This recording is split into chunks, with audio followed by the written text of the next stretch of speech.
gelsin inşallah. Allah bütün əsgərlərimizi qorusun. Sənan qardaşımız da onların içində. Sənan bir dənə gəlsəydi bura.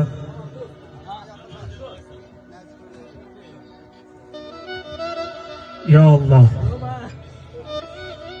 Söz demişəm, söz ilə ucalmışam. Söz demişəm, söz ilə ucalmışam. Bu məclisə bu gecə dəvət almışam. Bu məclisə bu gecə dəvət almışam. Qadir bir dənə belə qafiyə tutmuşam. Əskər gedən Sənandır ha.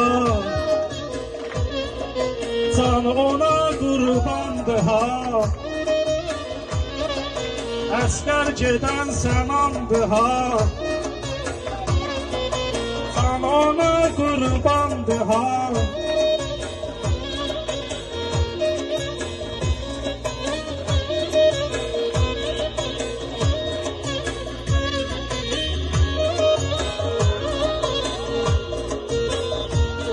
Allah çatsın əskərlərin dadına, şair yaxşıları salıb yadına.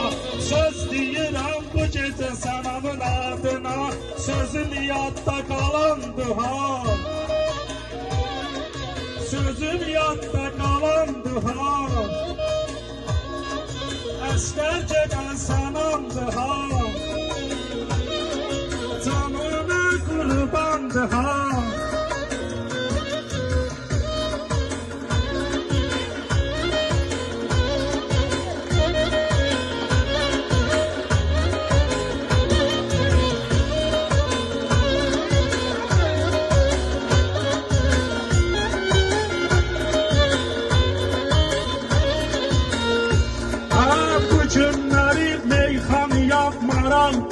Şair üçün həmişə vallasınaqdır.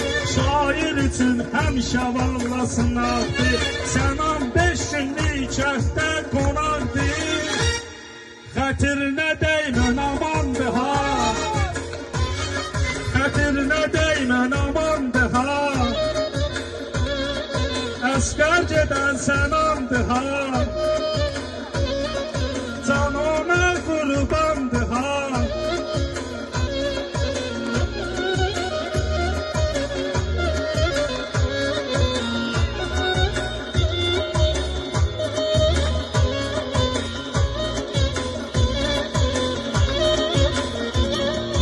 Şairi çok salmıyorsunuz əziyyətə.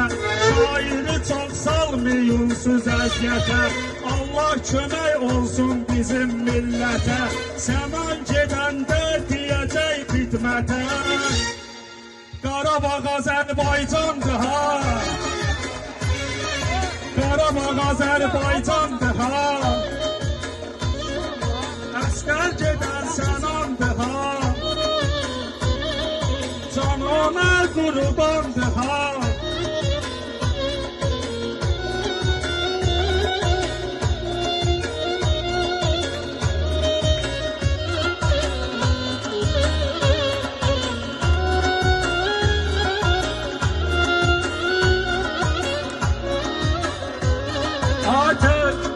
Dəvət eyləmisən bura şairi.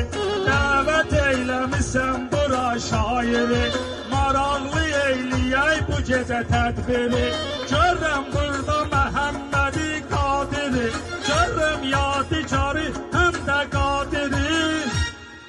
Onlar sənə yan bayandır ha. Səninə yan bayandır ha. Əskər gedən Sənandır ha. Can ona qurban